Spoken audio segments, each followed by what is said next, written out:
नमस्कार, मैं हूँ आमिर शांडिल्य और आप देख रहे हैं लेवल अप बीपीएससी का यूट्यूब चैनल। 69वीं बीपीएससी की रिवीजन सीरीज में हाजिर हूँ एक नई लेक्चर लेकर के। एमसीक्यूज के माध्यम से हम क्वेश्चन सॉल्व कर रहे हैं और क्वेश्चन सॉल्व करने के साथ-साथ हम कॉन्सेप्ट को भी समझते जा रहे हैं। लेक्चर शुरू करने के पहले आप लोगों को एक न्यूज़ दे दूँ। बीपीएससी के अध्यक्ष अतुल प्रसाद ने अभी-अभी थोड़ी देर पहले एक ट्वीट किया और उस ट्वीट में उन्होंने कहा है कि 69वीं बीपीएससी के लिए सिर्फ 4 ऑप्शन होंगे। 5वें ऑप्शन को हटा दिया गया। तो ये खुशखबरी है आप लोग के लिए या 5वें ऑप्शन से आप झंझट से मुक्ति मिल गई। लेकिन इसमें एक बुरी खबर ये है कि जहां पहले 1/4 मतलब 0.25 मार्क्स काटे जाते थे निगेटिव के लिए, अब काटे जाएंगे 0.33 अर्थात 1/3 1/3 अर्थात 1.33 मार्क्स आपको एक क्वेश्चन के लिए काटे जाएंगे। ठीक है, तो 5वां ऑप्शन हटाया गया और 5वें ऑप्शन के बदले निगेटिव मार्किंग बढ़ा दिया गया। खैर कोई बात नहीं, जिसकी प्रिपरेशन काफ़ी अच्छी है उसको किस बात का डरना। हाँ, ये बात ज़रूर है कि अब कट ऑफ और नीचे जाएगा और मैं अभी ही बोल देता हूँ, ये कट ऑफ 85 टू 90 के बीच में कट ऑफ अगला एग्जाम का होने जा रहा है। इससे ज़्यादा कट ऑफ होगा नहीं। 87, 88 यही कट ऑफ होने वाला है अगले एग्जाम का। ठीक है, तो आप कुछ ऐसे सेक्शंस हैं जिसको पकड़ के रखिए, जैसे साइंस 30 क्वेश्चन कहीं नहीं जा रहा है। अगर आप साइंस बैकग्राउंड से हैं तो बहुत आसानी से आप 30 क्वेश्चन पकड़ सकते हैं। 9th-10th में यदि आपने एनसीईआरटी ठीक से पढ़ी है, आप आराम से 30 क्वेश्चन में 28 क्वेश्चन तो सही करके आएंगे ही आएंगे। उसके बाद हिस्ट्री 30 क्वेश्चन कहीं नहीं जा रहा। 30 क्वेश्चन में अगर आपने हिस्ट्री अच्छे से रिवीजन की है, क्रम भी फूटा होगा ना, तब भी 25 क्वेश्चन 22 क्वेश्चन आप सही करके आएंगे। और ज्यादा सेक्शन कहाँ से? आधुनिक इतिहास पे खास फोकस करना है। उसके बाद बारी है करंट अफेयर्स की। अब करंट अफेयर्स का कहीं कोई वो नहीं है कि कहाँ से प्रश्न पूछा जा रहा है। करंट अफेयर्स सबसे टेढ़ा खीड़ है। और अगर आप अभी बीपीएससी टीचर का एग्जाम हुआ, अगर उस ट्रेंड को देखें, 68वीं के ट्रेंड को देखें और 67वीं के ट्रेंड को देखें, तो सितंबर से पहले 3 महीने का करंट अफेयर आप जरूर पढ़ के जाए, क्योंकि एकदम up to dated current affair पूछने की चलन होगा। ये पहले बीपीएससी में क्या था, जैसे अभी इस साल 2023 का प्रश्न आने वाला है, तो 2022 के जनवरी का, इवन इनफैक्ट 2021 का भी क्वेश्चन पूछ दिया जाता था कई बार। लेकिन अभी ये 67वीं से ट्रेंड बदल गया, तो 67वीं 68वीं और बीपीएससी का जो पेपर हुआ है शिक्षक वाला, उसमें स्पष्ट रूप से देखने को मिला है कि पिछले 3-4 महीनों का, ज्यादा से ज्यादा 6 महीनों का आप करंट अफेयर पढ़ लेंगे, आपके लिए काफी। ठीक है, तो आप ना सेक्शन वो हिस्सा पकड़िए जहां पर देख रहे हैं कि थोक में आपको मार्क्स मिल सकता है। ठीक है, बिहार स्पेशल में आप हिस्ट्री का एक पोर्शन तो ऑलरेडी प्राचीन में पढ़ चुके होते हैं, लेकिन जो आधुनिक सेक्शन है बिहार इतिहास में, उस पर थोड़ा फोकस करिए। वहां से 3-4 प्रश्न आपके पकड़े जाएंगे, आराम से आप बना सकते हैं। फिर आप थोड़ा ज्योग्राफी पे फोकस कीजिए, ज्योग्राफी से क्वेश्चन आएंगे। और बिहार इकोनॉमिक्स में आप जो बजट है और इकोनॉमिक सर्वे उसको पढ़ के जरूर जाइए। 20 से 25 क्वेश्चन बिहार स्पेशल से रहता है। अगर 12 से 15 भी अगर पकड़ लेते हैं, आपका रिजल्ट यहीं से क्लियर हो जाएगा। उसके बाद पॉलिटी 10 क्वेश्चन, इकोनॉमिक्स के 10 क्वेश्चन, ज्योग्राफी के 10 क्वेश्चन जोड़ लेंगे। अगर 2-4-5 क्वेश्चन भी इधर से आप पकड़ लेते हैं, तो आप आराम से कट ऑफ पार कर जाते हैं। कट ऑफ पार करना ही हमारा टारगेट है ना, क्योंकि इसका कोई मार्क्स तो ऐड होना नहीं है मेन। ठीक है, तो आइए आज का लेक्चर शुरुआत करता हूं मैं। आज के लेक्चर में पहला क्वेश्चन आधुनिक इतिहास में हम देख रहे थे। इसके पहले गांधी के उदय से संबंधित प्रश्न देखा हमने, रॉलेट सत्याग्रह के प्रश्न देखे हमने, और अब बारी है किसके प्रश्न देखने के? अब प्रश्न देखेंगे हम लोग असहयोग आंदोलन के। पहला जन आंदोलन जो गांधी द्वारा शुरू किया गया था अखिल भारतीय स्तर पर। इसके पहले उन्होंने 3 आंदोलन किए, चंपारण, अहमदाबाद और खेड़ा, और तत्पश्चात रॉलेट सत्याग्रह। लेकिन खिलाफत में भी उन्होंने अपनी नेतृत्व प्रदान करी, लेकिन असहयोग आंदोलन पहला जन आंदोलन था उनके द्वारा शुरू किया गया, जिसका प्रभाव संपूर्ण भारत पर, संपूर्ण भारत में उनके नेतृत्व में असहयोग आंदोलन लड़ा गया। तो आइए पहले प्रश्न देखते हैं, पहला प्रश्न क्या है, और उसके बाद धीरे धीरे आगे बढ़ते चले जाए। पहला प्रश्न देख, पहला प्रश्न कहता है which of the following leaders was not associated with Kheda Satyagraha. निम्नलिखित में से कौन सा नेता खेड़ा सत्याग्रह से संबंधित नहीं आपको पता है खेड़ा सत्याग्रह लड़ा गया कब? खेड़ा सत्याग्रह कब हुआ था? खेड़ा सत्याग्रह 1918 में हुआ था। और ये हुआ क्यों था? खेड़ा कहाँ पे है? गुजरात में एक तालुका है। तो खेड़ा क्यों हुआ था? तो दरअसल खेड़ा में फसल नष्ट हो गई थी, फसल हुई नहीं थी। बावजूद इसके किसानों से लगान वसूलने में कोई कमी नहीं आई। अंग्रेज जम के किसानों से लगान वसूल रहे थे और इसी के खिलाफ ये लड़ाई थी।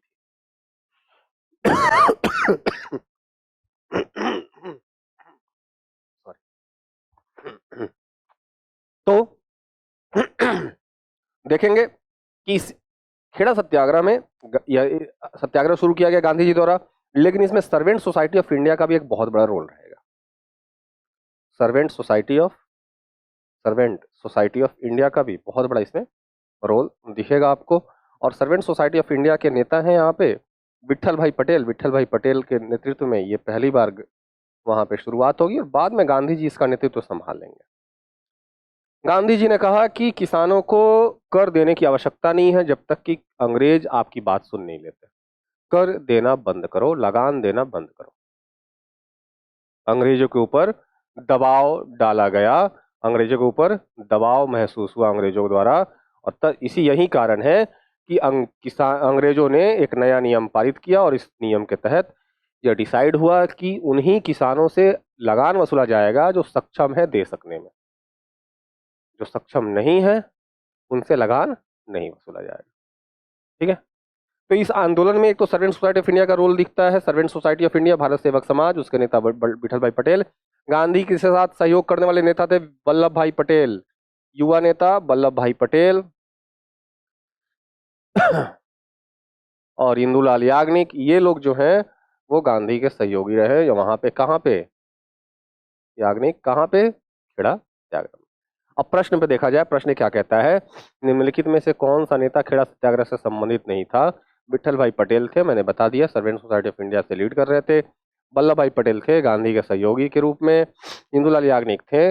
अनसुईया बेन खेड़ा सत्याग्रह में नहीं थी। अनसुईया बेन दरअसल अहमदाबाद मिल सत्याग्रह में थी। अहमदाबाद मिल सत्याग्रह में यहाँ पे गांधी की सहयोगी थी ये। और अनसुईया बेन जो है उस मिल मालिक की बहन है। किसका? अंबालाल साराभाई। अंबालाल साराभाई की बहन है। तो भाई जो है वो गांधी जी के खिलाफ है, हालांकि वो मित्र है गांधी जी के, लेकिन बहन जो है वो मजदूरों के समर्थन में आंदोलन करती है गांधी जी के साथ मिलकर और अहमदाबाद मिल सत्याग्रह को सफल बनाती है।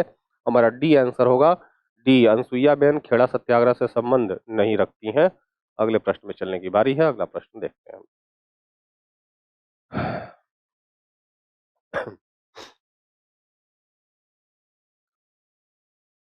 अगला प्रश्न है, who among the following was the main leader of खिलाफत मूवमेंट? खिलाफत मूवमेंट जो हुआ उसका प्रमुख नेता कौन थे? ठीक है, प्रमुख नेता में आइए। खिलाफत आंदोलन के प्रमुख नेता का नाम मैं लिस्ट यहां पर कर देता हूं। मौलाना मोहम्मद अली, मौलाना मोहम्मद अली, मौलाना शौकत अली, मौलाना शौकत अली, हसरत मोहानी, हसरत मोहानी, अबुल कलाम आजाद,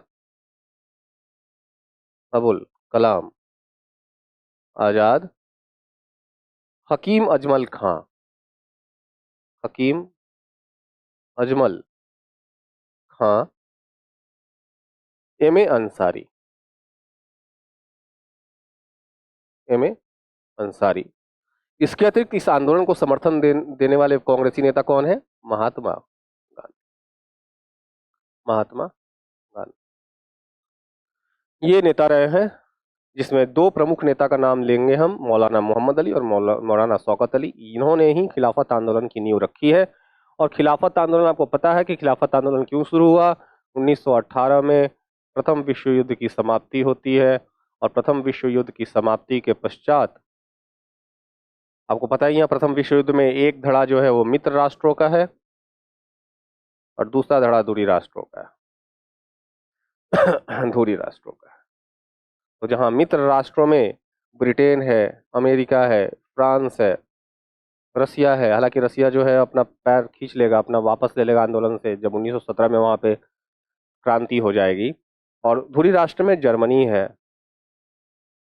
ना, हंगरी है, ऑस्ट्रिया है,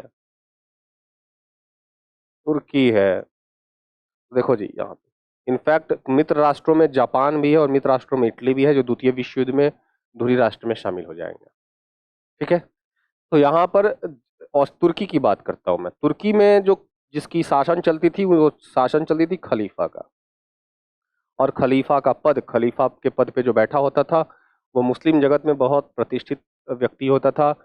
पैगंबर मोहम्मद साहब के बाद यदि सबसे ज़्यादा प्रतिष्ठा थी मुस्लिम जगत में किसी की, तो वो खलीफा की थी। तो खलीफा के साथ किसी भी प्रकार का दुर्व्यवहार मुसलमानों से सहन नहीं होता। जब 1914 में भारत को झोंका गया प्रथम विश्व युद्ध में ब्रिटेन की तरफ से, तो मुसलमानों ने इस बात पर आश्वासन लिया कि तुर्की चूंकि अपोजिट पक्ष से लड़ रहा है, तो किसी भी मुस्लिम जो मस्जिद है, मुस्लिम जो स्थल है, उसके साथ किसी प्रकार का छेड़छाड़ नहीं किया जाएगा, उसको बर्बाद नहीं किया जाएगा और खलीफा के साथ किसी प्रकार का दुर्व्यवहार नहीं किया जाएगा। इस शर्त पर भारतीय मुसलमानों ने अंग्रेजों को प्रथम विश्व युद्ध में समर्थन दिया। लेकिन प्रथम विश्व युद्ध के बाद तुर्की की पराजय होती है और तुर्की की पराजय के बाद सेवर्स की संधि होती है और सेवर्स की संधि के तहत सेवर्स की संधि होगी और सेवर्स की संधि के तहत खलीफा को उसके पद से हटा दिया जाता है। खलीफा को पद से हटा दिया जाता है। खलीफा को पद से, यह बात पूरे संपूर्ण पद से त्याग, यह बात संपूर्ण मुस्लिम जगत में असहनीय थी और भारत भी इससे अछूता नहीं था। तो भारत में भी इसके खिलाफ आंदोलन शुरू करने की एक निर्णय ली गई और मुसलमानों में जो मौलाना शौकत अली और मोहम्मद अली है, उन्होंने निर्णय लिया कि हम ये आंदोलन शुरू करेंगे और गांधी ने इसको खुलेआम समर्थन कर दिया, क्योंकि गांधी जी को पता था कि ये वक्त है हिंदू और मुस्लिमों की यूनिटी को इस्टेब्लिश करने का, ताकि आने वाले वक्त में हम मुसलमानों का समर्थन हासिल कर पाए एक बड़े आंदोलन को खड़ा करने में। ठीक है, हालांकि मोहम्मद अली जिन्ना जैसे नेताओं ने इस बात को लेकर के आगाह किया, मोहम्मद अली जिन्ना हो या फिर मदन मोहन मालवीय हो, ऐसे नेताओं ने गांधी जी को आगाह किया, क्योंकि ये एक धार्मिक आंदोलन था जिसकी कुछ राजनीतिक मांग थी। बाद में इसका स्वरूप राजनीतिक हो जाएगा, लेकिन शुरुआत क्या हुआ, ये धार्मिक आंदोलन के रूप में शुरुआत हुआ। तो इसमें जितने नेता जुड़े हुए थे शुरुआत में, मौलाना मोहम्मद अली, शौकत अली, ये सब धार्मिक नेता हैं। उन्होंने धर्मनिरपेक्षता को खतरा हो जाएगा। मोहम्मद अली जिन्ना ने कहा कि ये तो धर्मनिरपेक्षता के ऊपर खतरा हो जाएगा, हम स्वतंत्रता की मांग को पूरा करने के लिए हम धर्म का यूज नहीं कर सकते राजनीति में। गांधी जी के खिलाफ नहीं है, गांधी जी धर्म का राजनीति में प्रयोग करने के खिलाफ नहीं है, लेकिन वो ऐसे प्रयोग करना चाहते थे जिससे दो धर्मों के बीच में यूनिटी स्टैब्लिश हो, ना कि उनके बीच दूरियां स्टैब्लिश हो। हालांकि आज के समय की पॉलिटिक्स कुछ और हो गई है। आज के समय में 2023 में जो पॉलिटिकल पार्टीज हैं वो धर्म को एक हथियार के रूप में प्रयोग करती हैं एक दूसरे के खिलाफ। ठीक है ना। खैर, तो यहाँ पर कौन नेता थे, निम्नलिखित में से कौन खिलाफत आंदोलन का प्रमुख नेता था? मौलाना मोहम्मद अली, शौकत अली, इन दोनों का नाम आएगा। मोहम्मद अली जिन्ना नहीं थे, इन्होंने इसका अपोज किया था, इनको अपोज किया था। मौलाना अबुल कलाम आजाद थे, रफ़ी अहमद किदवई नहीं थे, रफ़ी अहमद किदवई नहीं थे, लेकिन शौकत अली थे। इसलिए ए के साथ जाना चाहिए, मौलाना मोहम्मद अली और शौकत अली हमारा करेक्ट आंसर। ठीक है, चलिए अगले प्रश्न में चलते हैं। अगला प्रश्न क्या है? अगला प्रश्न, question number 3। in this instance we could not pit the Muslims against the Hindus। इस मामले में हम मुसलमानों को हिंदुओं के खिलाफ खड़ा नहीं कर सकते। With which one of the following event is this statement of Atchison related? Aitchison का यह कथन निम्नलिखित में से किस घटना से संबंधित है? क्योंकि इस आंदोलन में हिंदू और मुस्लिमों की एकता स्थापित हो चुकी है। 1857 के पश्चात ये पहला ऐसा आंदोलन है, 1857 की क्रांति जो हुई, इसमें जो हिंदू और मुस्लिमों ने अपनी एकता स्थापित की, इसके बाद पहला ऐसा आंदोलन था जिसमें हिंदू और मुस्लिम की एकता दिखेगी। इसके पहले स्वदेशी आंदोलन हो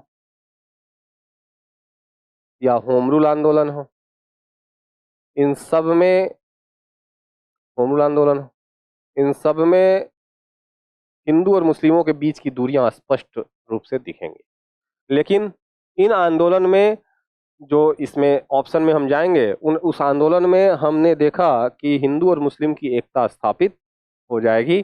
तो पहला तो 1857 की क्रांति का विद्रोह, इसमें हिंदू और मुस्लिमों के एक साथ मिलकर लड़े तो, लेकिन ये एचिसन उस समय था नहीं, तो उस संदर्भ में तो ये कहा नहीं इसने, ये बहुत बाद में इसका कथन है। चंपारण सत्याग्रह में यह किसान आंदोलन था, यह किसी प्रकार का धार्मिक आंदोलन या हिंदू मुस्लिमों के को एकता स्थापित करने के लिए नहीं था। ये सी के साथ हम जा सकते हैं, खिलाफत और असहयोग आंदोलन। खिलाफत और असहयोग आंदोलन के साथ हम जा सकते हैं उस वाले क्लास। खिलाफत और असहयोग आंदोलन के साथ हमें जाना चाहिए, क्योंकि खिलाफत आंदोलन में हमने देखा कि स्थापित हो जाएगी एकता मुस्लिमों और हिंदुओं के बीच में, जहां हिंदू मुस्लिमों का समर्थन करेंगे खिलाफत के मामले में, वहीं मुस्लिम हिंदुओं का समर्थन करेंगे, इनफैक्ट कांग्रेस का समर्थन करेंगे इस मामले में, असहयोग के मामले में। हम कह सकते हैं कि खिलाफत के फाउंडेशन के ऊपर ही, खिलाफत के नींव के ऊपर ही हमने असहयोग आंदोलन का बिल्डिंग ब्लॉक्स खड़ा किया है। ठीक है, तो अगले प्रश्न में चलते हैं हम लोग। अगला प्रश्न क्या कहता है? हालांकि ये हिंदू मुस्लिम की एकता बहुत दिन तक स्थापित नहीं रह पाएगी। 1924 के पश्चात मुस्लिम लीग और कांग्रेस अपनी अपनी रास्ते अलग अलग कर लेंगे। विच of the following was the result of the Khilafat movement? निम्नलिखित में से कौन सा खिलाफत आंदोलन का परिणाम था? पहला ऑप्शन है Hindu Muslim differences decreased, language problem intensified, Hindu Muslim rights increased, Hindus were suppressed. पहला ऑप्शन है हिंदू मुस्लिम मतभेद कम हुए, भाषा की समस्या तीव्र हुई, ये नहीं होगा। हिंदू मुस्लिम दंगे बढ़े, नहीं है। एकता स्थापित हुई, हिंदू का दमन किया गया, कतई नहीं। ये सिर्फ ए ऑप्शन होगा। खिलाफत आंदोलन में और कुछ की प्राप्ति तो नहीं होगी, क्योंकि खिलाफत आंदोलन जिस चीज के लिए की गई थी वो प्राप्ति होगी नहीं। वहां पर 1922 में ही अब अब्दुल गमाल पाशा ने अपनी एक लोकतांत्रिक सरकार की स्थापना कर दी है और खलीफा को उसके पद से हटा दिया है। तो उसके बाद तुर्की में किसी प्रकार का खिलाफत रह नहीं जाएगा, तो 1924 में जाकर के खिलाफत आंदोलन समाप्त हो जाएगा। तो यहाँ पर इसका कहीं कोई औचित्य है नहीं। हिंदू मुस्लिम के बीच मतभेद कम हुए, यह आपका ऑप्शन होगा, हिंदू मुस्लिम डिफरेंसेस डिक्रीज। ठीक है, चलिए अगले प्रश्न में चलते हैं। क्वेश्चन नंबर 5 क्या कहता है? क्वेश्चन नंबर 5 है, in which city did the खिलाफत committee meeting of 1920 in which Gandhi ji was requested to take over the leadership of the non-cooperation movement take place? 1920 में खिलाफत समिति की बैठक हुई जिसमें गांधी जी से असहयोग आंदोलन का नेतृत्व संभालने का अनुरोध किया गया। किस शहर में हुई थी? ठीक है, खिलाफत आंदोलन के दौरान ही गांधी ने असहयोग और स्वदेशी का कॉन्सेप्ट दे दिया था। हालांकि स्वदेशी तो स्वदेशी आंदोलन के समय में ही आया था। तो खिलाफत आंदोलन में ही गांधी जी ने कहा कि हमें असहयोग की नीति अपनानी चाहिए। असहयोग एक तरह से ये पैसिव रेसिस्टेंस है। असहयोग क्या है मेरा? एक तरह का पैसिव रेसिस्टेंस है। एक तरह का पैसिव रेसिस्टेंस का मतलब निष्क्रिय प्रतिरोध, निष्क्रिय प्रतिरोध।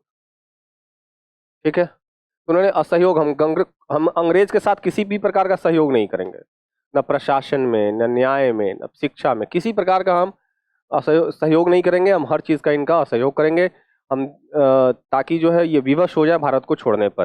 ठीक है, और साथ ही साथ स्वदेश का भी कॉन्सेप्ट दिया उन्होंने कि हमें स्वदेशी वस्तुओं का प्रयोग करना चाहिए, हमें विदेशी वस्त्र, विदेशी वस्तु, विदेशी बर्तनों का प्रयोग नहीं करना चाहिए, विदेशी सामानों का प्रयोग नहीं करना चाहिए। तो ये खिलाफत के समय में ही आ गया था। लेकिन जब 1920 में, 1920 के जून 1920 में यह एक खिलाफत समिति की एक बैठक होती है और उसमें पहली बार गांधी जी को कहा गया कि असहयोग आंदोलन का नेतृत्व आप कीजिए। ठीक है, तो गांधी जी को असहयोग आंदोलन का नेतृत्व संभालने के लिए कहा गया था। यह खिलाफत समिति का बैठक कहाँ हुआ था?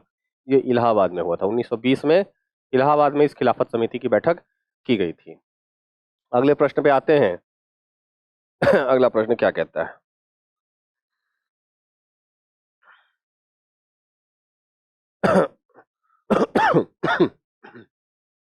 अगला प्रश्न है, who was chosen as the president of All India Khilafat conference in the year 1919? वर्ष 1919 में अखिल भारतीय खिलाफत सम्मेलन का अध्यक्ष किसे चुना गया? जब ये वर्ष 1919 की बात करता है तो ये डेट के साथ हम करते हैं 23 नवंबर 1919 को अखिल भारतीय खिलाफत कमेटी का बैठक होगा और इसमें खिलाफत आंदोलन का नेतृत्व संभालने के लिए कहा गया। इसमें खासतौर पर इस सम्मेलन का अध्यक्ष जो है किसको बनाया गया, ये प्रश्न पूछ रहा है।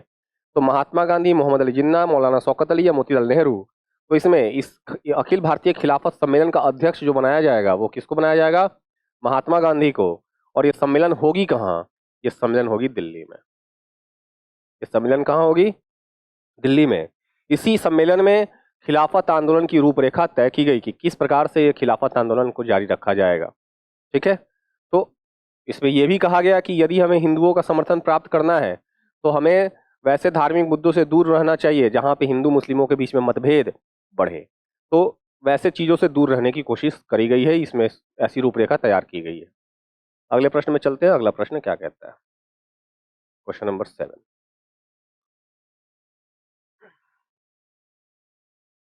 क्वेश्चन नंबर 7 कहता है, why did Mahatma Gandhi support the Khilafat movement? Mahatma Gandhi ने खिलाफत आंदोलन का समर्थन क्यों किया? तो मैंने पहले ही बताया कि गांधी जी मुसलमान और हिंदुओं के बीच में एकता स्थापित करना चाहते थे कि आने वाले वक्त में यदि एक जन आंदोलन शुरू किया जाए, यदि अखिल भारतीय आंदोलन शुरू किया जाए, अपने राजनीतिक मांगों के लिए अंग्रेजों के सामने हम अपने स्वराज्य स्वशासन के लक्ष्य को प्राप्त करना यदि चाहते हैं तो हिंदू और मुस्लिमों के बीच की एकता दिखनी चाहिए। यदि खाई होगी, दूरियां होंगी तो अंग्रेज और बांटो फुट डालो और राज करो की नीति स्थापित करेंगे। तो हमें हिंदू और मुस्लिमों के बीच में स्थापित करने के लिए सहयोग, हमें मुसलमानों का समर्थन चाहिए। अब प्रश्न है कि ऑप्शन ए है, the Khalifa gave shelter to the revolutionaries. खलीफा ने क्रांतिकारियों को आश्रय दिया। ये कतई गलत बात है, ये हम आरोप नहीं लगा सकते हैं, गलत बात है खलीफा के ऊपर कि इस रेवोल्यूशनरियों को इन्होंने आश्रय दिया था। गांधी जी अंग्रेजों के खिलाफ अपने आंदोलन में भारतीय मुसलमानों का समर्थन चाहते थे। ये ऑप्शन सही होना है। खलीफा ने भारत के स्वतंत्रता आंदोलन का समर्थन किया नहीं, इसमें कोई सत्यता का कहीं लेश मात्र भी चिन्ह दिखता नहीं है। खलीफा गांधी जी के अच्छे मित्र थे? नहीं भाई, कोई अच्छी मित्रता थी नहीं इनकी, वो गांधी जी को जानते भी नहीं थे, और जानते भी होंगे तो थोड़ा बहुत पत्रिकाओं के माध्यम से जानते होंगे। तो पहल मेरा बी ऑप्शन सही जाना चाहिए। गांधी जी अंग्रेजों के खिलाफ अपने आंदोलन में भारतीय मुसलमानों का समर्थन चाहते थे। चलिए अगले प्रश्न में चलते हैं।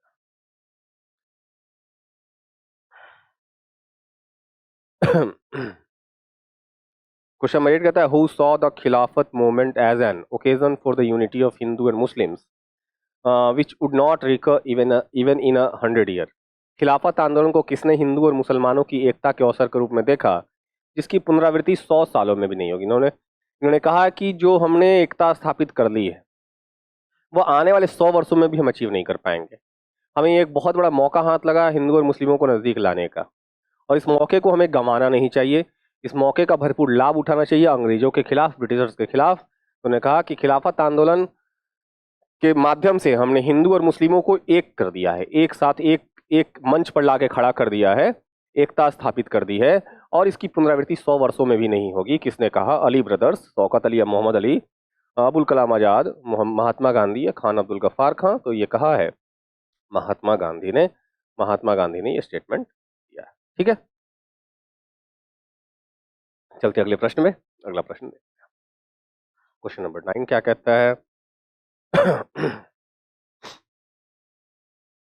क्वेश्चन नंबर 9 है, who caused Gandhi ji not to encourage the fanaticism of the Muslims religious leaders and their followers?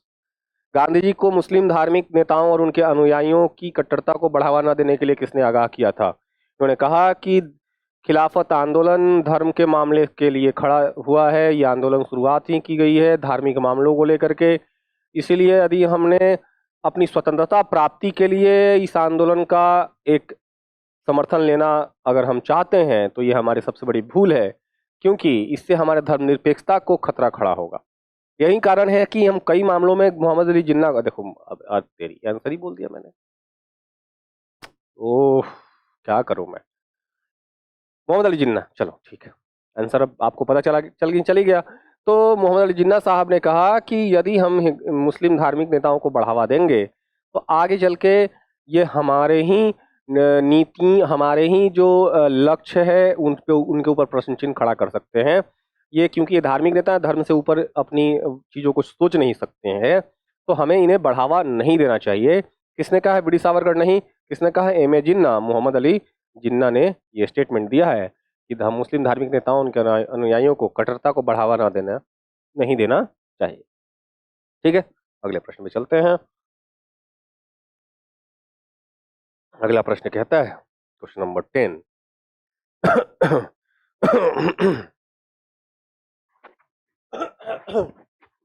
थोड़ी सी तबीयत नासाज है, मैनेज कर लीजिए आप लोग। Who among the following condemned Mahatma Gandhi's participation in the Khilafat movement?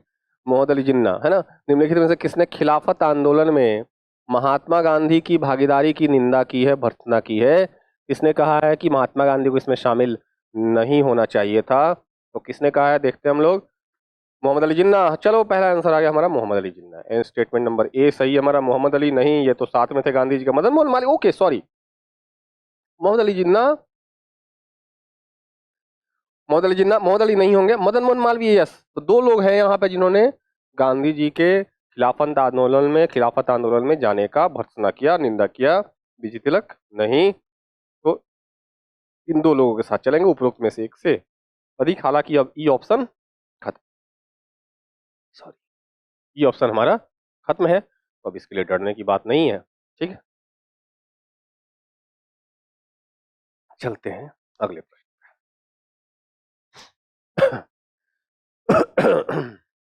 Which of the following were the main objectives of खिलाफत movement? खिलाफत आंदोलन के मुख्य उद्देश्य निम्नलिखित में से कौन थे? तो खिलाफत आंदोलन का उद्देश्य क्या था? पहला तो था कि मुसलमानों के अंदर ब्रिटिश विरोधी भावनाएं जागृत कर दो, वो मुसलमानों से ब्रिटिशों से नफरत करने लगे मुसलमान। और दूसरा, तुर्की में खलीफा को फिर से स्थापित करना। यह दो था। तो भारतीय मुसलमानों में ब्रिटिश विरोधी भावनाएं पैदा करना, यह सही है। भारतीय समाज में सुधार, ये कोई सुधार कार्यक्रम नहीं था, कोई रिफॉर्मिस्ट मूवमेंट नहीं था। पृथक निर्वाचन मंडल और खिलाफत के सुरक्षा की मांग, ये भी स्टेटमेंट गलत है। चौथा ऑप्शन देखते हैं, ऑटोमन साम्राज्य की रक्षा और खलीफा की सुरक्षा, ये सही है। 1 और 4 मेरा ऑप्शन सही है, 1 और 4 के साथ जाना चाहिए। देखो तो 1 और 4 कहाँ पे है? 1 और 4 डी में है, केवल 1 और 4 हमारा। ठीक है, चलते हैं अगले प्रश्न में। अगला प्रश्न देखते हैं क्या।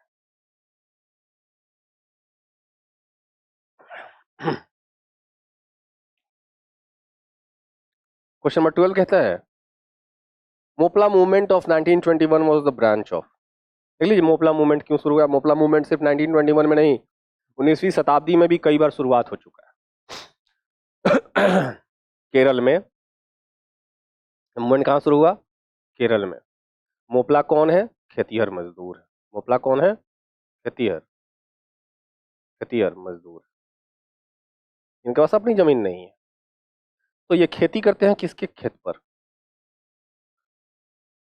जमींदार हैं नंबूदरी।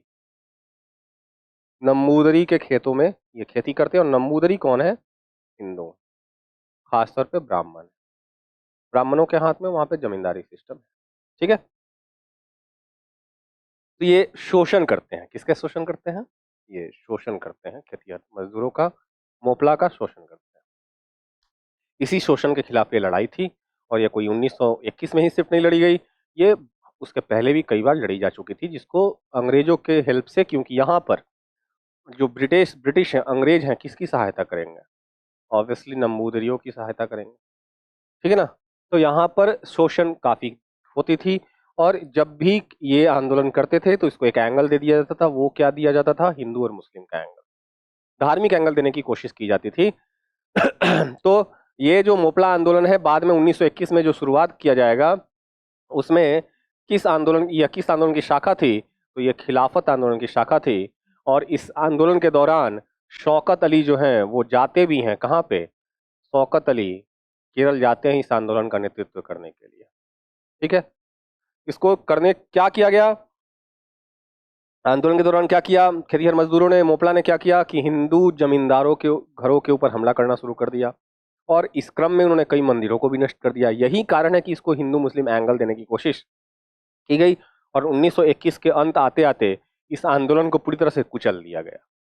ठीक है, तो इसके एक लोकल लीडर थे अली मुस्लियार। अली मुस्लियार के गिरफ्तारी के विरोध में इन्होंने यह आंदोलन को बहुत तीव्रता प्रदान की और हमला करना शुरू किया, जिसके पश्चात इसका दमन किया जाएगा। चलिए अगले प्रश्न में चलते हैं।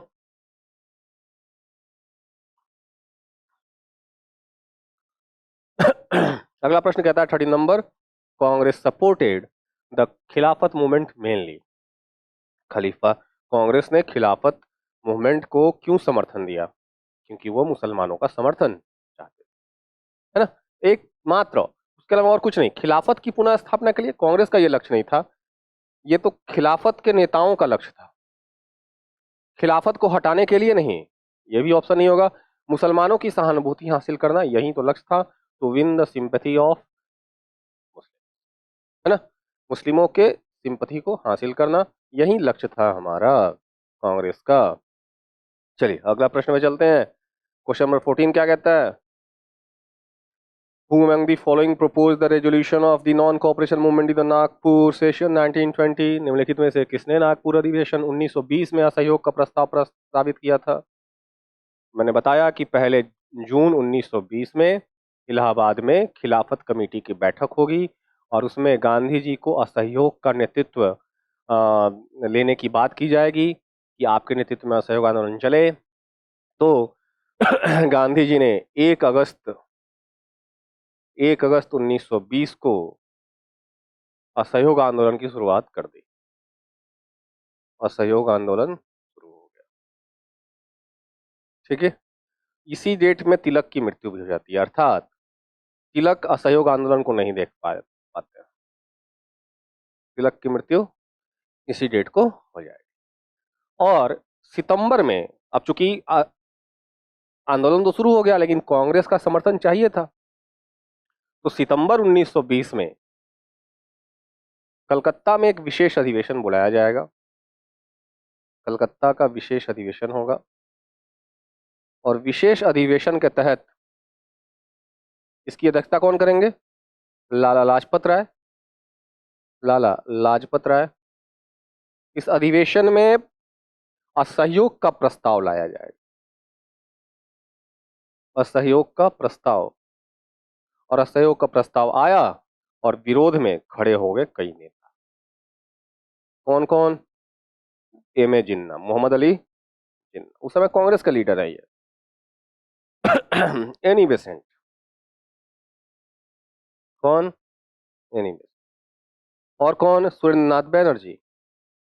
विरोध में कौन कौन है? सुरेंद्रनाथ बैनर्जी। और कौन है? खुद लाला लाजपत राय है, जो असहयोग इसका अध्यक्षता कर रहे हैं, लाला लाजपत राय। और एक बहुत प्रमुख व्यक्ति है, नाम है उनका चितरंजन दास। देश बंधु कहते हैं इनको हम लोग, चितरंजन दास।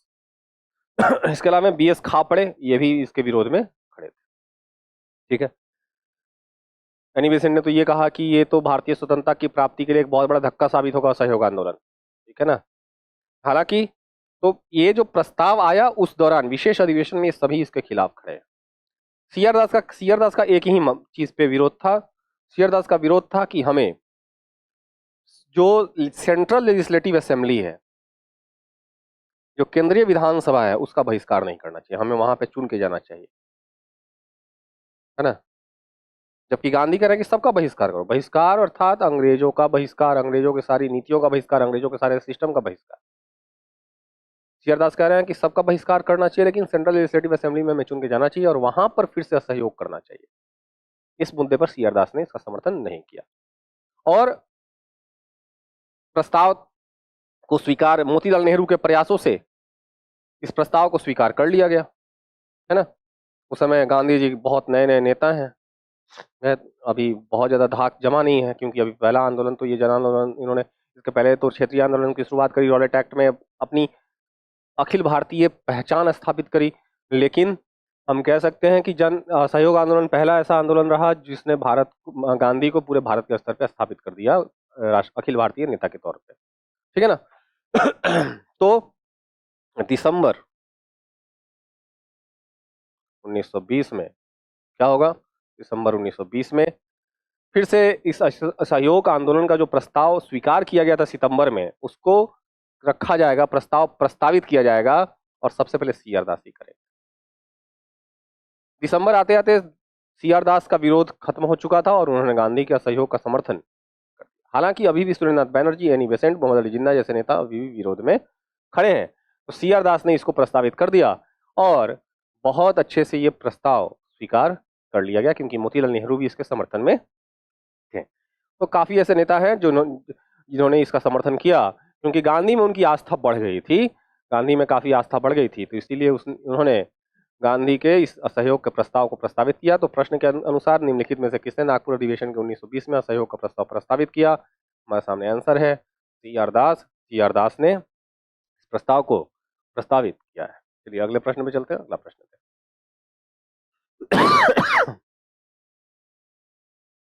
अगला प्रश्न क्या कहता है? In which year the Indian National Congress started the first non cooperation movement? भारतीय राष्ट्रीय कांग्रेस ने पहला असहयोग आंदोलन किस वर्ष शुरू किया था?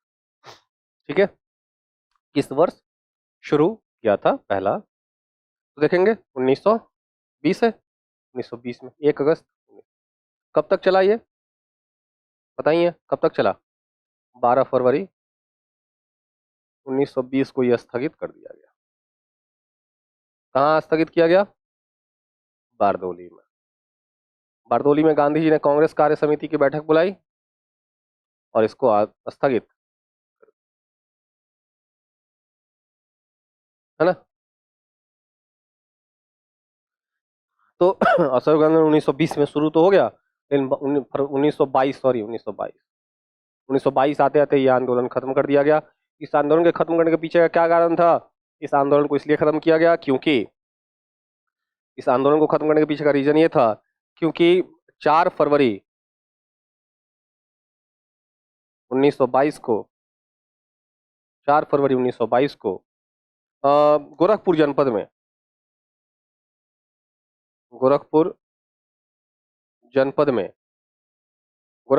में एक जगह है चौरा चौरी, वहां पर वहां पे असहयोग के पक्ष में वहां पे जुलूस निकाली जा रही थी और उस जुलूस पर पुलिस ने फायरिंग कर दी। फलस्वरूप भीड़ उन्मादी हो गई, भीड़ हिंसक हो गई और उसने पुलिस थाने पर हमला कर दिया और जो पुलिस छुपे हुए थे थाने में, वहां पे 21 पुलिसकर्मी मारे गए, जल गए 21 पुलिसकर्मी मारे गए। गांधी ने पहले ही कहा था कि मेरा आंदोलन हमेशा अहिंसक रहेगा और किसी प्रकार की हिंसा की जाएगी मैं आंदोलन वापस ले लूंगा। गांधी जी ने इस हिंसा के पश्चात 4 फरवरी 1922 को जो हिंसा हुई उसके पश्चात यह निर्णय किया कि हम आंदोलन को वापस लेंगे। 12 फरवरी बारदोली में कांग्रेस कार्य समिति की बैठक होगी और कांग्रेस कार्य समिति की बैठक में यह आंदोलन वापस लेने की घोषणा कर दी जाएगी। हालांकि कई ऐसे कांग्रेसी नेता थे जो इसके विरोध में खड़े हो गए। कौन कौन इनके विरोध में खड़े हो गए जो स्थगित नहीं करना चाहिए? पहला तो सबसे पहले तो सीआर दास,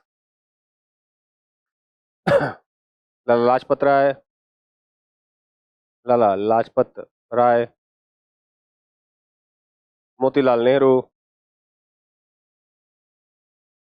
जवाहरलाल नेहरू, सुभाष चंद्र बोस, ये सभी नेता जो हैं इसके विरोध में खड़े हो। ठीक है, कहा लाजपत राय ने कहा कि भाई कन्याकुमारी में कोई हिंसक घटना होती है, उसके लिए हम हिमालय के किसी गांव को दंडित नहीं कर सकते। अर्थात हुआ कहीं और घटना, उसके लिए हम पूरे भारत में एक जगह कहीं कोई घटना हो गया तो उसके लिए हम पूरे भारत को दंडित करेंगे। कुछ इसी प्रकार का स्टेटमेंट सीआर दास ने भी दिया। सुभाष चंद्र बोस ने अपनी पुस्तक लिखी द इंडियन स्ट्रगल उनकी पुस्तक का नाम है, उसमें उन्होंने लिखा कि असहयोग का स्थगित किया जाना है भारत के लिए संकट के समान है।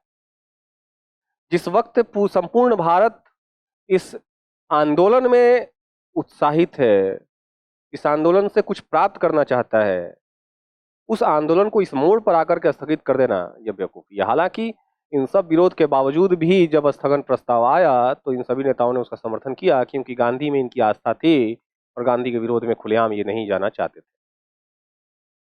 ठीक है, उन्होंने सोचा कि गांधी ने कुछ सोच के ही इसको स्थगित किया है। अब आपको बता दो, गांधी जी इस आंदोलन में, देखो जी, कोई भी आंदोलन की शुरुआत जब होती है, तो कोई भी आंदोलन जब शुरू किया जाता है तो उस आंदोलन की शुरुआत में काफी जोश जुनून रहता है, लेकिन समय के साथ वो आंदोलन में थोड़ी सी, जैसे दीपक में जब ईंधन खत्म हो जाता है तो कैसे वो बुझना शुरू हो जाता है, वैसे ही आंदोलन शुरुआत में खूब तीव्रता के साथ बढ़ी, लेकिन समय के साथ जो है इसमें इसकी तीव्रता में कमी आ गई, इसके उत्साह में कमी आ गई। क्यों?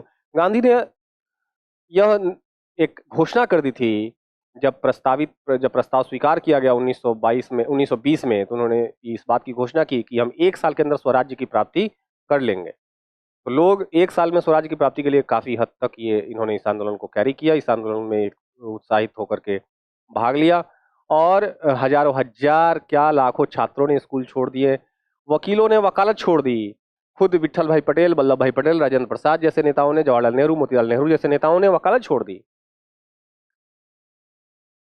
असहयोग आंदोलन की शुरुआती चरणों में गांधी ने जो भारत द्वारा, उनके द्वारा जो सहयोग किया गया था प्रथम विश्व युद्ध में, और उनको जो एक उपाधि मिली थी कैसरे हिंद, उस कैसरे हिंद की उपाधि उन्होंने त्याग दी, और उस कैसरे हिंद की उपाधि त्यागने के पश्चात अपनी उपाधियों को त्यागने की एक प्रथा चल गई उस आंदोलन में, जिसमें जमनालाल बजाज, जो गांधी के 5वें पुत्र भी कहे जाते हैं, गांधी ने उन्हें अपना 5वां पुत्र माना है, 4 उनके अपने पुत्र और 5वां पुत्र किसको माना है? जमनालाल बजाज को। जमनालाल बजाज ने अपनी राय बहादुर की उपाधि त्याग दी। तो यह आंदोलन की तीव्रता, इस बात से अंदाजा लगा लीजिए कि इस आंदोलन की तीव्रता क्या थी। ठीक है, तो 1920 में इस आंदोलन की शुरुआत की गई, इसमें कोई शक नहीं है। चलिए अगले प्रश्न में चलते हैं। अगला प्रश्न क्या है? नेक्स्ट क्वेश्चन भी असहयोग आंदोलन से संबंधित ही है। अब इसके बाद जितने क्वेश्चन आएंगे सब असहयोग आंदोलन से रिलेटेड क्वेश्चन ही आएंगे। अगला प्रश्न कहता है, कंसिडर द फॉलोइंग स्टेटमेंट्स। ठीक है, कंसिडर द फॉलोइंग स्टेटमेंट। ठीक है, और कहता है कि निम्नलिखित कथनों पर विचार करें। असहयोग आंदोलन से कांग्रेस पहला जन आंदोलन बना। चलो, इसमें हम कहीं कोई शक है? नहीं शक है। क्यों? क्योंकि इसमें सभी वर्गों ने भाग लिया, इसमें किसानों ने भी भाग लिया, इसमें व्यापारियों ने भी भाग लिया, हालांकि बहुत सारे व्यापारी अलग ही रहे। इसमें शिक्षित वर्गों ने भी भाग लिया, इसमें छात्रों ने भी भाग लिया, इसमें वकीलों ने भी भाग लिया, इसमें डॉक्टर ने भी भाग लिया, इसमें क्रांतिकारियों ने भी भाग लिया। आपको पता होना चाहिए कि असहयोग आंदोलन के समय में भगत सिंह जैसे नेताओं ने भगत सिंह जैसे क्रांतिकारियों ने असहयोग आंदोलन में समर्थन किया था। गांधी के साथ कंधे से कंधे मिलाकर लड़ने वालों में से थे भगत सिंह असहयोग आंदोलन के समय में। फैक्ट आपको पता होना चाहिए। तो क्रांतिकारियों ने भी भाग लिया। बाद में क्रांतिकारियों का मोह टूट जाएगा, मोह माया से मुक्त हो जाएंगे कि भाई गांधी के चीजों पे हम बिलीव अब नहीं करेंगे। ठीक है, और सबसे प्रमुख थी महिलाओं ने भी भाग लिया, हिंदुओं ने भी भाग लिया, और मुस्लिमों ने भी भाग लिया। तो इसका एक बहुत बड़ा इंपैक्ट पड़ा पूरे भारत पे, कंधे से कंधे मिला करके लड़ना। उच्च वर्गों ने भी भाग लिया, निम्न वर्गों ने भी भाग लिया। उच्च वर्ग मतलब उच्च जातियां, और निम्न जातियों ने भी भाग लिया। सभी वर्गों ने भाग लिया इसमें। तो यह पहला जन आंदोलन बना, इसमें कहीं कोई शक नहीं है। हिंदू मुस्लिम की एकता बढ़ी, इसमें भी कोई शक नहीं है, एकदम सही है। जनता के मन से ब्रिटिश सत्ता का डर दूर हो गया, ये भी सही है। मतलब कोई तो नेता आया जो हमारे अंदर जोश पैदा किया, अभी तक तो हम दबे कुचले टाइप रहते थे। कोई ऐसा नेता आया जिसने हमें आईना दिखाया कि देखो जी, बिना खुद के लिए सोचे हम स्वतंत्रता की प्राप्ति नहीं कर सकते। हर व्यक्ति को राष्ट्र के लिए सोचना होगा, स्वयं की भलाई के लिए सोचना होगा। और स्वयं की भलाई किसमें है? कि लड़ पड़ो अंग्रेजों से, लड़ पड़ो अपने अधिकारों के लिए। ब्रिटिश सरकार भारतीयों की राजनीतिक इस रियायतें देने पर सहमत हो गई। नहीं, ये स्टेटमेंट गलत है। तो हमारा सिर्फ 1, 2 और 3 सही है। कहाँ है? केवल 1, 2, 3, बी नंबर ऑप्शन सही है। केवल 1, 2 और 3। चलिए अगले प्रश्न में चलते हैं। अगला प्रश्न क्या है? अगला प्रश्न है क्वेश्चन नंबर, देखते हैं क्वेश्चन नंबर कौन सा है, शायद 17 होगा। हाँ, क्वेश्चन नंबर 17 है, the title given to Mahatma Gandhi by the British government and which he return in the non cooperation movement was. Mahatma Gandhi को ब्रिटिश सरकार द्वारा, महात्मा गांधी को ब्रिटिश सरकार द्वारा दी गई उपाधि कौन सी थी जिसने असहयोग आंदोलन में वापस कर दिया? पहले अंग्रेजों द्वारा एक प्रथा शुरू की गई थी भारतीयों को खुश करने की, कि यदि कोई भारतीय, और खासतौर पे ऊपर के जो हाई क्लास के जो भारतीय हैं, जो शिक्षित भारतीय या धनिक भारतीय, वो अंग्रेजों का समर्थन करते थे तो उन्हें बहुत तरह की उपाधियां दी जाती थी, जैसे राय बहादुर,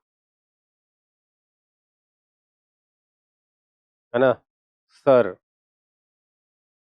है ना, कैसरे हिंद,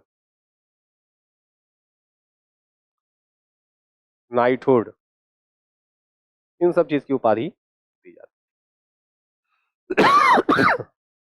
ठीक है, तो अंग्रेज महात्मा गांधी को कौन सी उपाधि मिली थी और किस लिए उपाधि मिली थी? महात्मा गांधी को यह उपाधि इसलिए मिली थी क्योंकि प्रथम विश्व युद्ध में क्या हुआ था, इन्होंने समर्थन किया था अंग्रेजों का और भारतीयों को प्रोत्साहित किया था कि ज्यादा से ज्यादा भारत अंग्रेजी सेना में वो भर्ती हो। यही कारण है कि कुछ लोगों ने इन्हें भर्ती करने वाला सार्जेंट भी कहा, उपहास उड़ाया, लेकिन इनको फलस्वरूप अंग्रेजों द्वारा कैसरे हिंद की उपाधि मिली। ऑप्शन बी हमारा सही है, कैसरे हिंद की उपाधि इन्होंने लौटाई है। और इसी क्रम में अन्य भारतीय नेताओं ने भी अपनी उपाधि लौटाई, जिसमें राय बहादुर की उपाधि लौटाने वाले जमनालाल बजाज बैंकर और व्यापारी थे,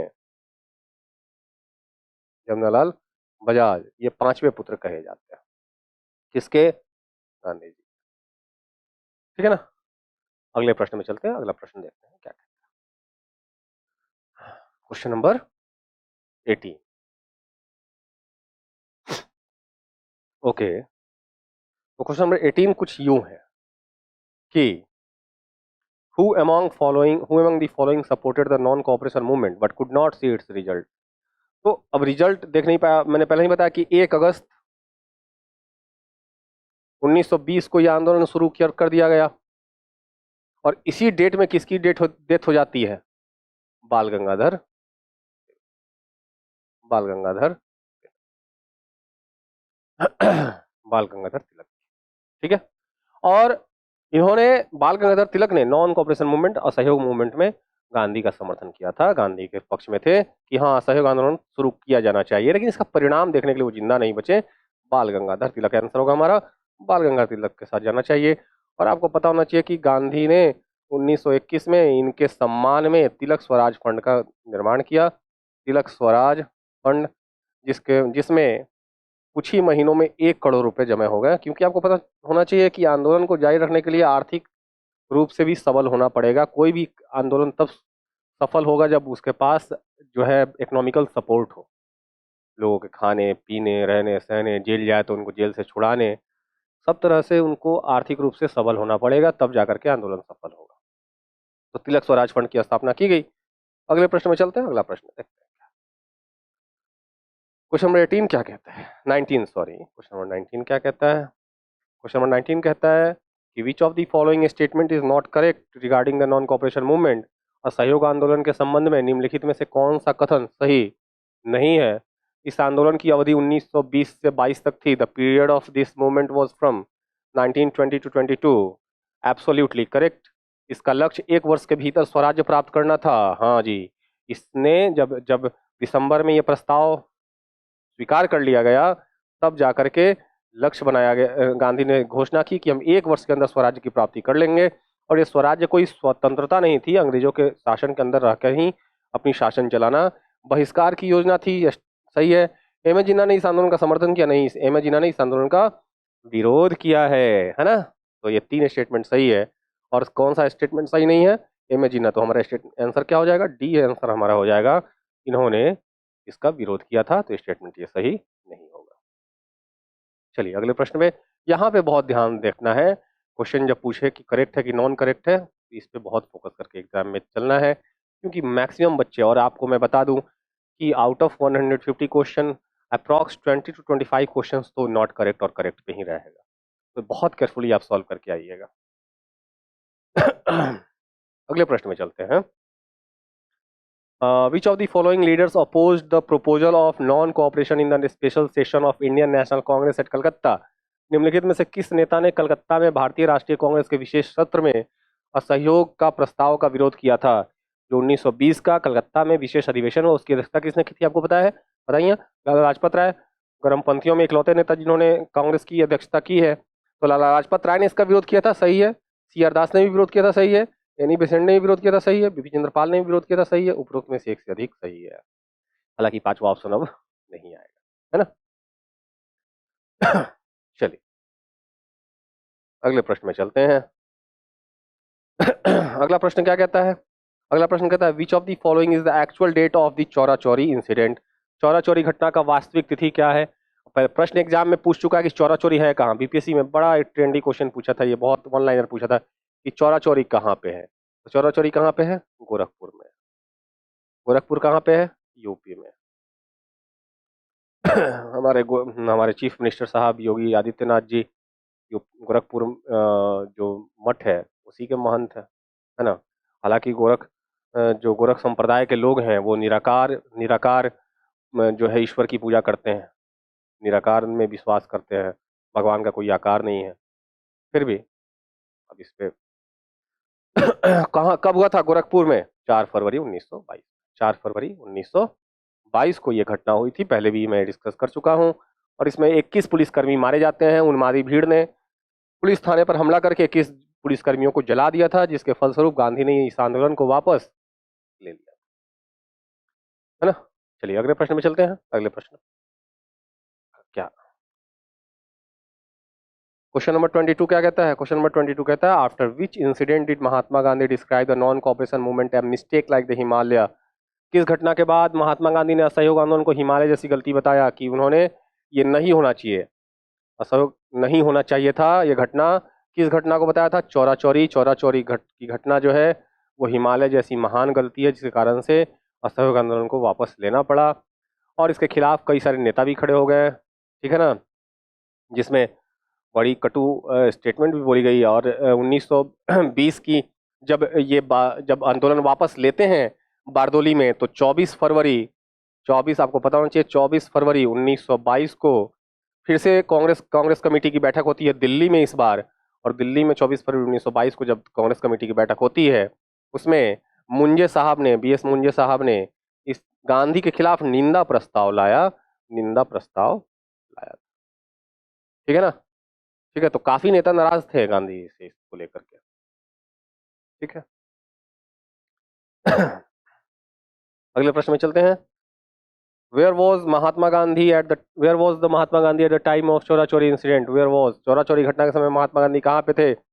महाराजगंज, गोपालगंज, साहेबगंज, पुरंदरगंज, उपरोक्त में से कोई नहीं या एक से अधिक। हालांकि ये ऑप्शन की कोई अब औचित्य है नहीं, क्वेश्चन पहले ही बन चुका था और आज आया है ये ट्वीट, तो अगले जो लेक्चर्स आएंगे उसमें सिर्फ 4 ही ऑप्शन होंगे। उपरोक्त में से एक से अधिक होगा? कोई नहीं, उपरोक्त में से कोई नहीं होगा, क्योंकि ये चारों ही जगह पे नहीं थे। वो कहाँ पे थे? बारदोली में थे। और बारदोली में ही उन्होंने कांग्रेस कमेटी की बैठक बुलाई 12 फरवरी को, और जो है आंदोलन को स्थगित कर दिया, है ना। चलिए अगले प्रश्न में चलते हैं। अगला प्रश्न क्या कहता है? अगला प्रश्न कहता है indicate the correct sequence of events related to suspension of non cooperation movement. असहयोग आंदोलन के निलंबन के संबंध में घटनाओं का सही क्रम बताइए। तो चौरा चौरी में पुलिस फायरिंग पहले ये 4 फरवरी को होगा, 4 फरवरी, तो दोनों ही 4 फरवरी को ही होगा, ये भी वही होगा। गांधी जी द्वारा आंदोलन को वापस लेना, बारदोली प्रस्ताव, ये होगा आपका, ये दोनों एक दिन होगा, ये होगा आपका 12 फरवरी 1922। गांधी जी को गिरफ्तार किया जाना 10 मार्च 1922 को, और 18 मार्च 1922 को जज ब्रूमफील्ड के न्यायालय में, जज का भी नाम याद रखिएगा, जज ब्रूमफील्ड के न्यायालय में इनको दोषी करार देते हुए 6 वर्ष की सजा सुनाई जाएगी, 6 वर्ष की सजा सुनाई जाएगी। इन्हीं के कारण से ये सारी घटनाएं हुई हैं। इनके ऊपर आरोप लगाया जाएगा हिंसा का, इनके ऊपर आरोप लगाया जाएगा चोरा चोरी कांड का, जिसका ये सीधे सीधे खंडन करते हैं और आरोप से इनकार कर देते हैं। और 18 मार्च को इनको सजा सुनाई गई और 5 फरवरी, क्योंकि तबीयत इनकी खराब रहने लगी काफी, तो 5 फरवरी 1924 को इनको रिहा भी कर दिया गया। गांधी जी को क्या किया गया? रिहा भी कर दिया गया। गांधी जी कब छूट के आ गए? यरवदा जेल से। कहाँ पे थे ये? यरवदा जेल में। वहां से वो छूट के आते हैं 5 फरवरी 1922 को।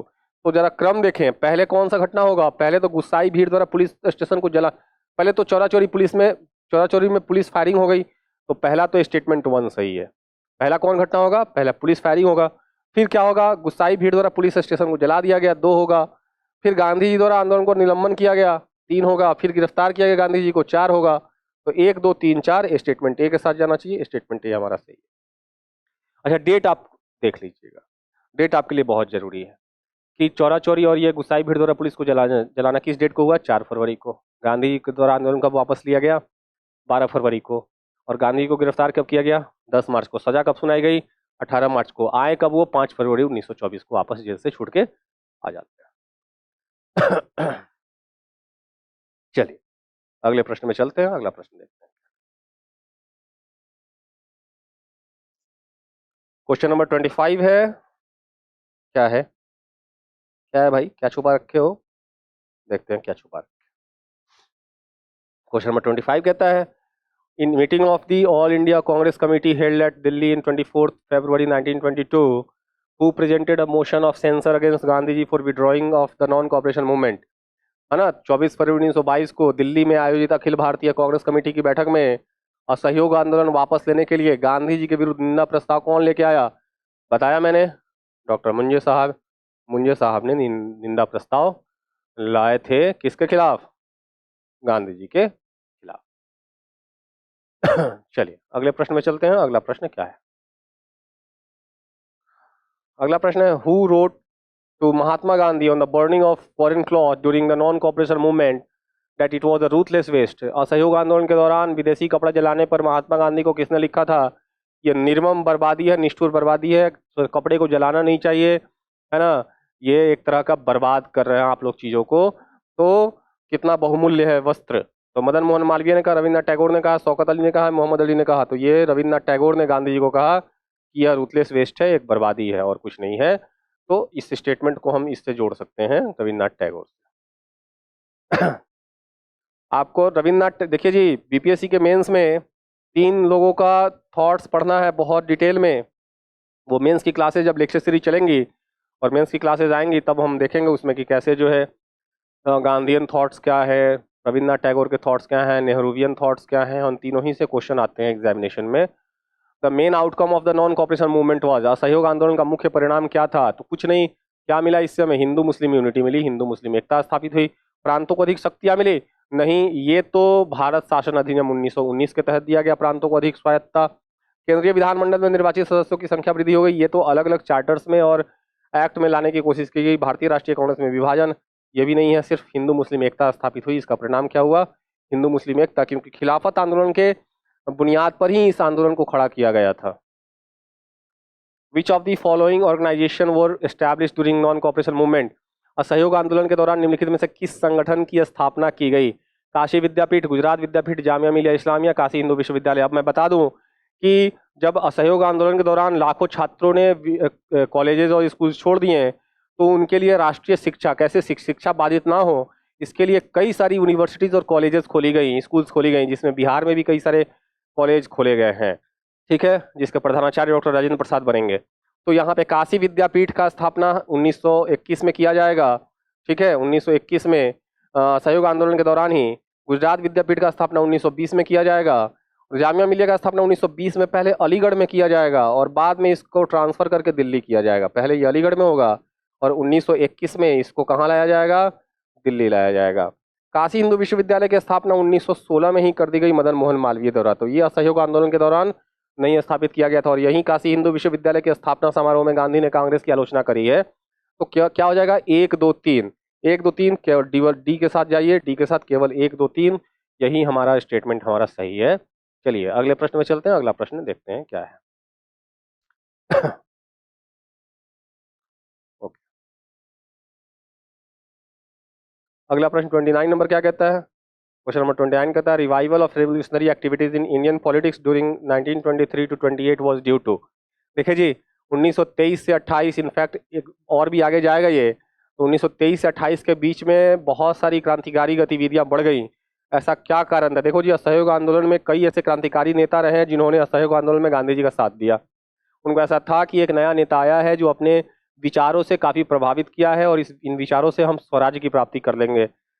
लेकिन जब 1922 में इन्होंने असहयोग आंदोलन वापस ले लिया तो इनका भ्रम टूट गया, मोह टूट गया, गांधी जी के प्रति इनकी जो एक विश्वास थी वो टूट गई और उन्होंने यह निर्णय लिया कि हम व्यक्तिगत स्तर पे अब कोशिश हमें करना चाहिए और व्यक्तिगत स्तर पे जब हम कोशिश करेंगे तो वो कैसा रूप होगा? वो हिंसात्मक होगा, वो एक क्रांतिकारी गतिविधियां होंगी। तो इस दौरान देखेंगे चंद्रशेखर आजाद, राम प्रसाद बिस्मिल हो या फिर भगत सिंह हो या फिर बटुकेश्वर दत्त हो, राजगुरु हो, सुखदेव हो, ये इन सारे लोगों की एक्टिविटीज यहाँ से देखने को मिलेंगी। तो ये कौन सा है, किस कारण से हुआ? असहयोग आंदोलन के स्थगन के कारण क्रांतिकारी गतिविधियों का पुनरुद्धार हो गया। जो स्वदेशी आंदोलन के पश्चात आपको याद होगा कि स्वदेशी आंदोलन भी जब स्थगित किया गया था, खत्म किया गया था, तो उस दौरान भी कई से ऐसे नवयुवक थे जिनका उग्रवादियों पर से भरोसा उठ गया था। उदारवादियों पर से भरोसा तो उठ ही गया था, उग्रवादियों पर से भी भरोसा उठ गया था और उन्होंने व्यक्तिगत स्तर पे कई सारी कोशिशें की, जिसमें खुदीराम बोस, प्रफुल्ल चाकी, अनुशीलन समिति का स्थापना, ढाका अनुशीलन समिति का स्थापना, गदर पार्टी की स्थापना, इन सब चीजों का प्रयास किया गया है। तो इस तरह से जो है 1923 में फिर से ये रिवाइव हो जाएगा क्योंकि असहयोग आंदोलन स्थगित कर दिया गया था और जो लक्ष्य की प्राप्ति थी वो हुई नहीं थी। क्वेश्चन नंबर 30 क्या कहता है? Swaraj party was founded for one or more of the following reasons. निम्नलिखित में से एक से अधिक कारणों से भारत में स्वराज पार्टी की स्थापना की गई। देखो जी, जब 1922 में स्थगित कर दिया गया असहयोग आंदोलन तो उसमें CR दास और मोतीलाल नेहरू दोनों ही विरोध में आके खड़े हो गए गांधी के और उन्होंने निर्णय लिया।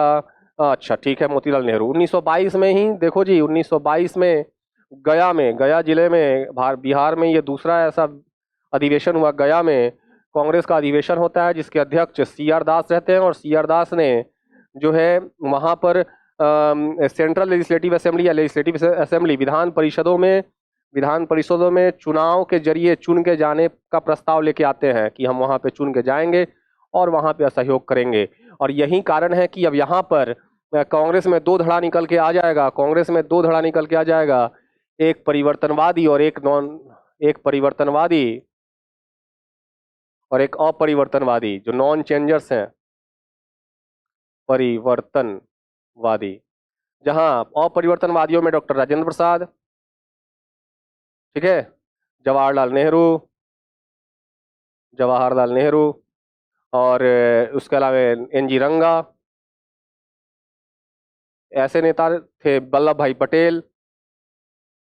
वहीं परिवर्तनवादी नेताओं में CR दास, जो परिवर्तन चाहते थे, मोतीलाल नेहरू जैसे नेता शामिल रहे हैं।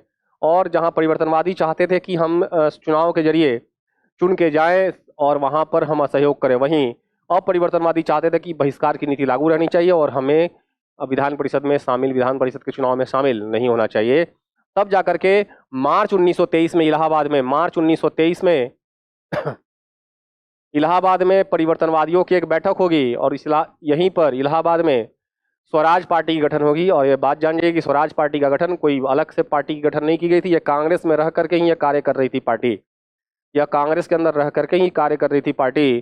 कांग्रेस से अलग होकर के इस पार्टी की स्थापना नहीं की गई है। और अध्यक्ष जो हैं वो बनाए गए CR दास और सचिव जो बनाए गए, अध्यक्ष किसको बनाया गया? CR दास, और सचिव किसको बनाया गया?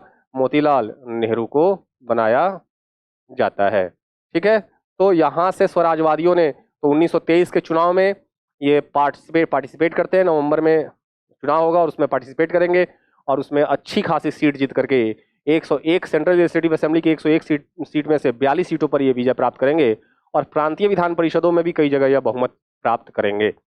तो अब जो अपरिवर्तनवादी हैं, जो नॉन चेंजर्स है, उनका क्या हुआ? देखो जी, तो सितंबर में अब यहाँ पे तो कांग्रेस के बीच में विभाजन की स्थिति पैदा हो गई और ये विभाजन होने नहीं देना था। और इस दौरान गांधी जी जेल में हैं, गांधी जी को तो जेल दे दिया गया है, जेल में है वो। गांधी जी बाहर रहते तो क्या रुख अपनाते, वो बात की बात थी। तो तो आपको मैं एक चीज और इसमें ऐड कर दूं कि जो स्थगन हुआ था, स्थगन हुआ था, असहयोग आंदोलन को रोका गया था, जो बंद कर दिया गया था, उस दौरान 12 फरवरी 1922 को जो स्थगन प्रस्ताव लाया गया, उसमें एक और लक्ष्य रखा गया कि हम कांग्रेस की सदस्यता 1 करोड़ सदस्यता बढ़ाएंगे। कहाँ कहाँ तक करेंगे इसकी सदस्यता? 1 करोड़। इसके अलावे हम राष्ट्रीय शिक्षा पर भी कई सारे स्कूल्स और कॉलेजेस खोलेंगे, और साथ ही साथ जो है स्वच्छता अभियान चलाएंगे, छुआछूत के खिलाफ अभियान चलाएंगे। अर्थात कई सारे रचनात्मक कार्यों पर बल दिया गया कि हम रचनात्मक कार्य करेंगे समाज में, ताकि लोग जागृत हों और अगले आने वाले जो आंदोलन होंगे उसमें मिल के साथ में लड़ें और अहिंसा का साथ दें। तो इसी गांधी के विचारों का समर्थन कर रहे थे अपरिवर्तनवादी। जो नॉन चेंजर्स है वो क्या कर रहे थे कि गांधी ने जो बोला है उसी को हम फॉलो करेंगे, हम रचनात्मक कार्यों पर ही फोकस करेंगे। और परिवर्तनवादी कुछ और चाह रहे थे। तो यहाँ पर सितंबर 1923 में दिल्ली में विशेष अधिवेशन आयोजित की जाएगी। दिल्ली में विशेष अधिवेशन आयोजित की जाएगी, जिसकी अध्यक्षता पहली बार सबसे युवा अध्यक्ष बनेंगे अबुल कलाम आजाद, जो उस समय मात्र 35 साल के थे। अबुल कलाम आजाद ने इसका समर्थन किया है और इसका अध्यक्षता किया। यहाँ पर जाकर के दोनों के बीच में सुलह करने की कोशिश की जाएगी, चेंजर्स और नॉन चेंजर्स के बीच में। और फिर नॉन चेंजर्स जहाँ चेंजर्स मतलब कि स्वराज पार्टी के लोगों को चुनाव लड़ने की अनुमति देते हैं, वहीं जो स्वराज पार्टी के लोग हैं वो अपरिवर्तनवादी जो नॉन चेंजर हैं उनके रचनात्मक कार्यों का समर्थन करते हैं। हालांकि गांधी जब 1924 में चुन के आएंगे तो उन्होंने स्वराज पार्टी का समर्थन कर दिया, स्वराजवादियों का समर्थन कर दिया था। ठीक है, तो यहाँ पे क्या हो जाएगा, स्वराज पार्टी की स्थापना के पीछे क्या था, गांधी द्वारा असहयोग आंदोलन वापस लेना ये कारण था, और दूसरा है कि परिषद में प्रवेश कर उन्हें काम ना करने देना और भारत सरकार अधिनियम को निरस्त करना, ये 2 कारण था। तीसरा कारण देखें, ब्रिटिश सरकार द्वारा दमन, ये कोई कारण नहीं था। भारतीयों की यह भावना थी कि उन्हें प्रशासन में अनुभव प्राप्त करना चाहिए, ये भी कोई कारण नहीं था। हालांकि ये डिमांड थी कि प्रशासन में अधिक से अधिक भागीदारी भारतीयों की सुनिश्चित करनी चाहिए। तो ये 2 कारण था जिस कारण से स्वराज पार्टी की स्थापना की जाएगी। तो हम ऑप्शन के साथ अगर चलें तो ऑप्शन हमारा क्या आएगा? ऑप्शन आएगा हमारा 1 और 4। देखो तो 1 और 2 है कहीं? हाँ, बी में है केवल 1 और 2। तो 1 और 2 के साथ हम जाना चाहेंगे। 1 और 2 हमारा सही है। अगले क्वेश्चन और लास्ट क्वेश्चन, आज का लास्ट क्वेश्चन देखते हैं हम लोग। लास्ट क्वेश्चन क्या है? Who among the following was associated with the formation of Swaraj party? Swaraj party के गठन से कौन जुड़ा हुआ है? तो पहला तो CR दास और दूसरा मोतीलाल नेहरू। 2 और 4 है क्या? बी नंबर 2 और 4 इन दोनों ने स्थापित किया है, स्वराज पार्टी का गठन किया है। ठीक है, इसी के साथ हमने स्वराज पार्टी की तरफ हम अग्रसर हो चुके हैं, और स्वराज पार्टी की स्थापना के साथ हम आगे देखने वाले हैं कुछ और क्रांतिकारी गतिविधियों को, और क्रांतिकारी गतिविधियों के साथ हम बढ़ेंगे सविनय अवज्ञा आंदोलन और भारत छोड़ो आंदोलन में। मुझे लगता है कि 2 से 3 लेक्चर में अब खत्म हो जाएगा आधुनिक इतिहास के पश्चात हम चलेंगे मध्यकालीन इतिहास में। ठीक है, और प्राचीन इतिहास के कई सारे भाग हम विशेष जो पढ़ रहे हैं बिहार स्पेशल, उसी में हमने कवर कर लिया है, जैसे मौर्य, जैसे बुद्धा, जैसे जैन धर्म, जैसे हर्यक वंश, इन सब चीज़ों को हमने वहाँ पे पढ़ लिया। एक अलग से कुछ चैप्टर्स होंगे जैसे हर्यक वंश और जो संगम वंश है, उन सब चीज़ों को हम अलग से थोड़ा प्राचीन में कवर कर लेंगे। हड़प्पा कल्चर्स को हम अलग से पढ़ लेंगे। गुप्ता भी हम बिहार स्पेशल में ही पढ़ेंगे, तो वो प्राचीन के लिए हो जाएगा। तो चीज़ों को थोड़ा सा है ना बाइफर्केट करके हमें समझना पड़ेगा कि कई सारी इंटीग्रेटेड चैप्टर्स हैं जिसको हम अलग से पढ़ेंगे तो फिर वही बातें फिर से निकल के आएंगी। ठीक है, तो आशा है कि ये लेक्चर आपको पसंद आई होगी, और अगर आपको पसंद आई है तो लाइक करिए, शेयर करिए, और नए हैं तो सब्सक्राइब करना मत भूलिए। नोटिफिकेशन का बेल आइकन दबा दीजिए ताकि आपको नोटिफिकेशन प्राप्त होता रहे। साथ ही साथ आप जा करके डिस्क्रिप्शन में टेलीग्राम चैनल ज्वाइन कर लीजिए, वहाँ पे आपको सारे कंटेंट मिलते रहेंगे। इसी के साथ लेता हूँ आज की क्लास के लिए विदा। मिलते हैं हम लोग अगले लेक्चर में।